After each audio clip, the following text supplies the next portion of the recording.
Bonjour et bienvenue. Nous reprendrons ici l'exemple commencé au tutoriel précédent.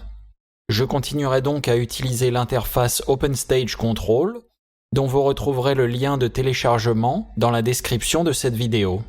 Vous pouvez aussi bien sûr utiliser l'interface OSC de votre choix, ou continuer à valider les triggers en cliquant. Pour approfondir la connaissance des sinks et de leurs triggers, nous étudierons ici le process loop qui en présente un cas d'usage très commun. Créez d'abord un intervalle, par exemple en passant dans le mode Create avec la touche C et en cliquant, puis ajoutez un processus loop que vous trouverez à l'onglet Structure. On peut voir que ce processus contient lui-même un intervalle. Nous avons déjà abordé la notion de hiérarchie dans Score et reprendrons ici les termes d'enfant et de parent pour dénoter l'appartenance.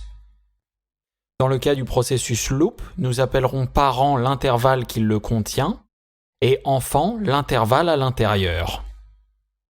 Nous pouvons y glisser-déposer un son pour mieux se rendre compte de son fonctionnement.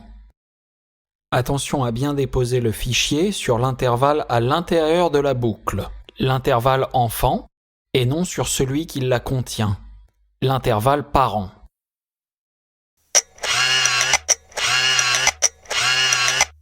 On voit donc que pour la durée de l'intervalle parent, l'intervalle enfant est répété en boucle.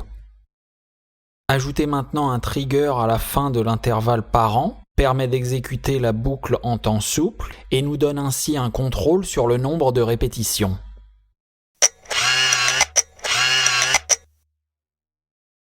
L'intervalle enfant est répété dès qu'il a été entièrement exécuté. Sa durée influe donc aussi sur la fréquence des répétitions.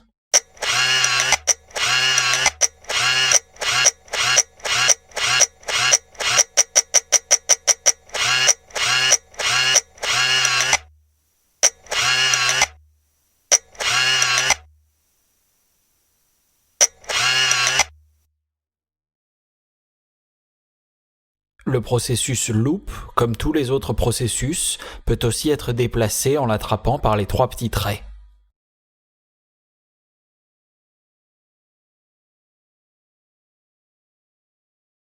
Nous pouvons ajouter cet intervalle à la convergence que nous avions créée lors du dernier tutoriel, en tirant un nouvel intervalle depuis son état final et en le connectant au sync. Les options min et max de ce dernier intervalle ne seront pas utiles ici et peuvent être décochées dans l'inspecteur.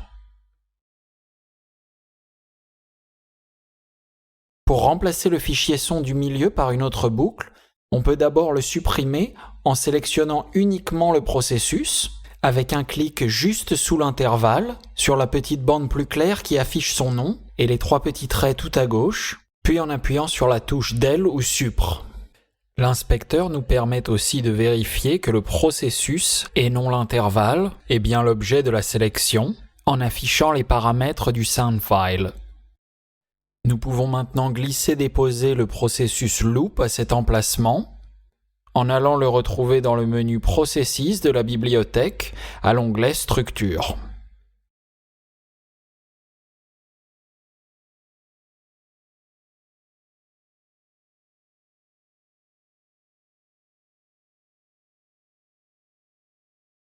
En revenant dans le menu Système de la bibliothèque, nous pouvons remplacer le fichier son dans notre première boucle en y glissant un nouveau dans la case du processus.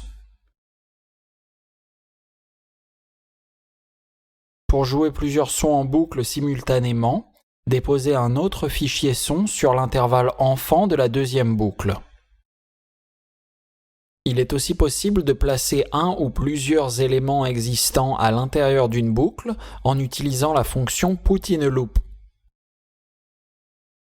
Ici, par exemple, en utilisant cette fonction que l'on trouve dans le menu Objet, l'intervalle sélectionné devient l'intervalle enfant à l'intérieur d'une nouvelle boucle. Pour créer une sorte de polyrythmie avec ces trois boucles superposées, j'ai choisi des sons percussifs.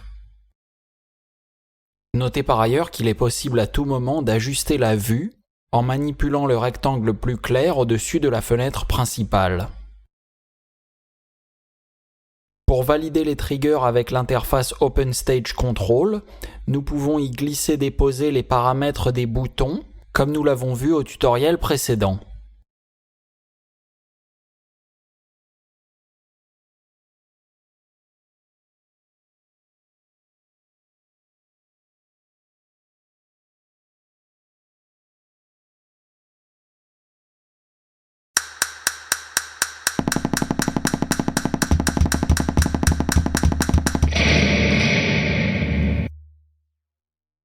Il est important de noter ici que le dernier trigger, qui permet de synchroniser la fin des 3 intervalles, ne peut être validé que si chacun d'entre eux est en train d'être exécuté en temps souple.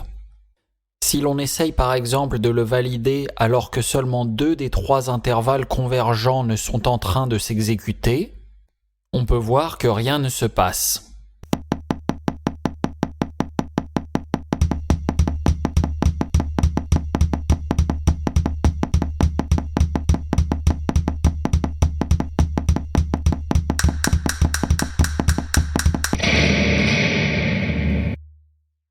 Le trigger n'est donc disponible qu'au moment où tous les segments en temps souple qui le précèdent directement sont en train d'être exécutés. Cette règle est importante pour structurer les scénarios et facilite la programmation de comportements et d'opérations logiques utiles. Nous terminerons cet exemple au prochain tutoriel. Merci de votre attention.